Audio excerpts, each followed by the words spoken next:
Depuis toujours, la sécurité est un enjeu majeur de l'activité aéronautique. On le sait, un aéroport ne peut pas se situer au cœur de la ville. On a la Tour de Bretagne, on a le Corbusier, puisque l'axe passe à peu près au niveau du Corbusier, ce qui fait que les minima, puisqu'on est obligé de survoler ces obstacles à une certaine hauteur, les minima sont très importants. Par principe, on cherche toujours à se poser face au vent. Donc on peut être amené soit à survoler Nantes pour se poser vers ici, soit au contraire d'arriver sur Saint-Philibert de Grandlieu. Lorsqu'on a l'approche qui se fait sur Saint-Philibert, on a une trajectoire qui est linéaire, très précise, qui demande seulement 550 mètres de visibilité pour, face à la piste, et à un moment donné, on doit prendre une décision, on ne pose pas les roues sans regarder. On voit la piste, on se pose ou on ne voit pas et on remet les gaz. 550 mètres, c'est suffisant, ça se passe très bien. Dans l'autre sens, quand on vient au-dessus de Nantes, on n'est pas exactement face à la piste pour des raisons de nuisance. On a besoin de 2500 mètres. Ça vous montre que là, on est plus loin. On n'est pas dans l'axe, on est légèrement de travers. On prend une difficulté supplémentaire. On sait le faire. Le but n'est pas de montrer cela. Le but est de montrer que s'il fait mauvais, on ne va pas pouvoir se poser à Nantes-Atlantique. On va être obligé de partir à Bordeaux ou à Rennes, etc. Le survol des villes est un risque majeur, mais pas seulement. La proximité du lac de Grandlieu ajoute au risque aviaire que connaissent bien les pilotes lors du décollage. C'est un risque qu'il ne faut pas négliger. Si vous allez sur le site du bureau enquête et analyse, vous allez voir que de nombreux incidents depuis quelques années sont récurrents sur cette approche-là. Et aujourd'hui, on ne peut pas jouer avec la sécurité sur Nantes-Atlantique.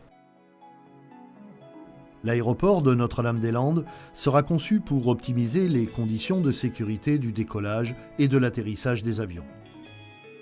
Ces deux pistes sont faites pour qu'à aucun moment, au décollage ou à l'atterrissage, il y ait survol d'un bourg.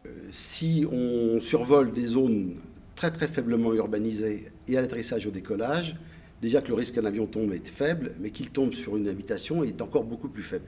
Et puis, on aura quand même d'autres infrastructures, de nouvelles technologies qui répondront encore un peu mieux aux critères de sécurité qui sont les plus importants aujourd'hui. On a des contraintes de sûreté très fortes et prendre en compte ces contraintes de sûreté dans un aéroport ancien qui a été construit il y a 30 ans, c'est une complexité qu'on a parfois du mal à gérer pour atteindre évidemment le résultat de sûreté attendu par les autorités internationales. D'avoir un aéroport neuf, c'est une opportunité formidable, à la fois évidemment de respecter ces contraintes-là, mais de le faire de façon la plus optimisée, la plus économique et également avec une qualité de service aux passagers la plus forte.